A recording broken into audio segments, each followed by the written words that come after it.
Welcome back to CTW, rejoined here by Republican gubernatorial candidate Vivek Ramaswamy. Your opponents have been responding to your entrance into this race. I want to start with the Democrat who is running right now, Dr. Amy Acton. Here's what she has to say. It's clear Vivek Ramaswamy doesn't know the same Ohioans that I do, where he sees laziness and mediocrity. I see our strength, our grit, and our opportunity. She's alluding to a comment that you made, I believe on X, quote, American culture has venerated mediocrity over excellence for way too long. I want to get your response to that comment. First of all, where were you going with making that statement, and also your response to Dr. Acton? Where I'm going with that is the hard truth that 75% of eighth graders in this country are not proficient in math according to international standards.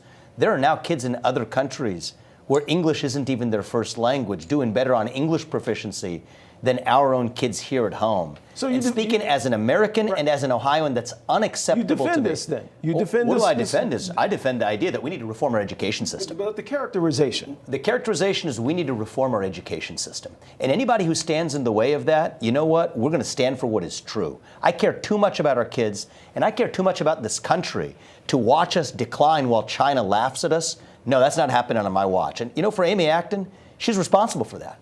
She allowed the schools and the public schools in this state to be closed during COVID. Let's think about Cincinnati.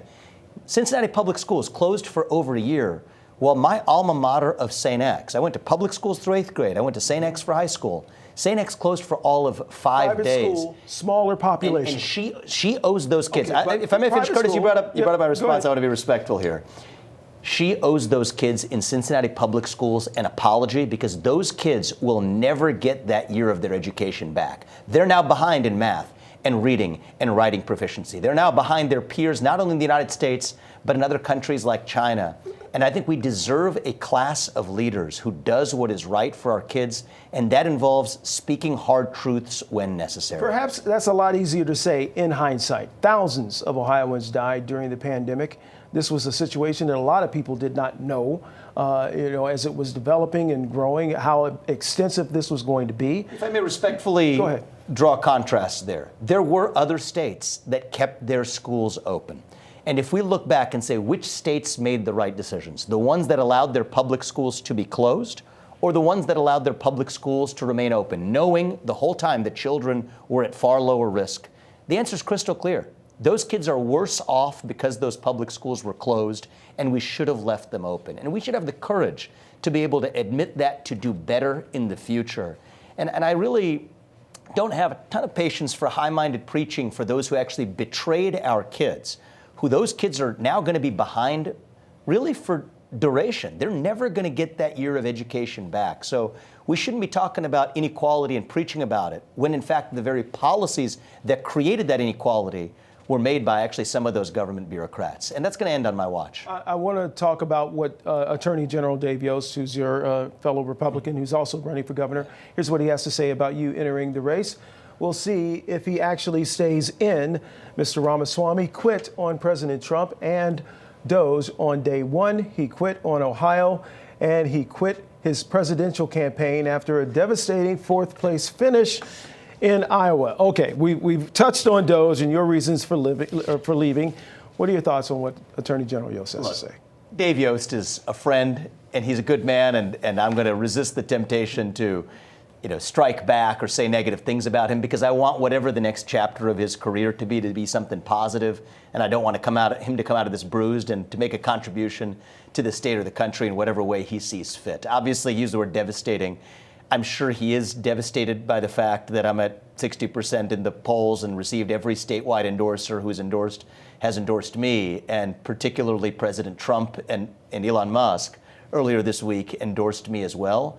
So I want to be respectful of Dave, and I've found that sometimes when someone's in a vulnerable place, you don't judge them by the things that they say when they're in a devastated spot, and I wish him well. That all said, Attorney General Yost has a very long record of public service in the state of Ohio. That also gives him some advantage when it comes to campaigning.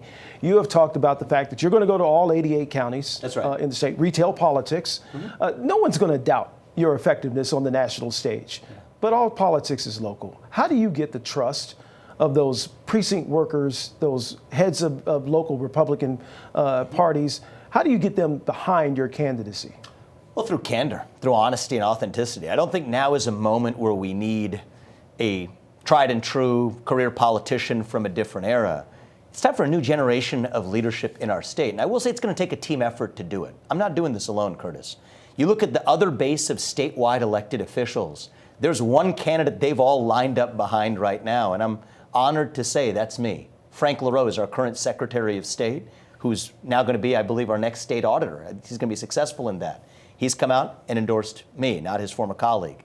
Same thing with Robert Sprague, who was previously in the governor's race, currently our state treasurer. He's going to be a great Secretary of State. He didn't endorse his former colleague. He endorsed me. The same thing for Christina Rogner, somebody who's a star state senator. She came out with a bit of a surprise this week. When she's running for state treasurer, she came out and publicly endorsed me. So we've built a team at the top already. That's a coalition that's going to govern the state together. Both myself, yes, as an entrepreneur and an outsider, bringing a fresh perspective, but surrounding myself, including at the top of this ticket, with other leaders as well who have the experience in the state, who are from the very counties we're going to be visiting. And I grew up in the state. I was born and raised in the state. I've lived most of my life in Ohio, first as a kid and now as a parent of two sons who are here. What I care most about is I want to create an Ohio where my kids and their generation, when they live the American dream, they choose to stay in this state and pursue opportunity here because that's where the best opportunities are available. I want every Ohioan, and this is a message that goes beyond just the Republican Party primary here. I think we're in a more than a pretty good position in this primary. But even when I look ahead to next year, I don't just want to bring the constitutional conservatives like me along and like those who have endorsed me already. I want Republicans of every kind. I want independents, libertarians, orphaned Reagan Democrats, other orphaned Democrats, anybody who finds themselves politically homeless in this state. My message is if you care about economic excellence and educational excellence, we have a place for you in this movement, and you will have a seat at the table. My message to every Democrat in this state, even Amy Acton, even the people who might consider voting for a Democrat is, you know what, we may not agree on everything, but if you care about your kids having the same shot at the American dream that I did and putting more money in their pocket and giving them a world-class education, then we're actually on the same team. And I want to hear your best ideas for how we're going to advance our state. And I do believe even my worthiest opponents and strongest opponents are going to have great ideas that demand our consideration. Vivek Ramaswamy, candidate for governor. Thank you. Thank you very much for being here. Thank you, Curtis. And when we come back, she says she was not hired for a job because she's straight. Now her case is in front of the nation's highest court. I'm sitting down with her and her attorney to learn more about that case. Stay with us.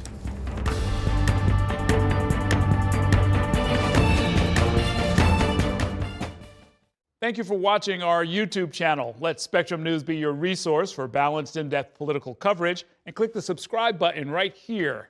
You can also download our app or watch us on TV to learn more about the candidates, where they stand on the issues, and more. We'll see you then.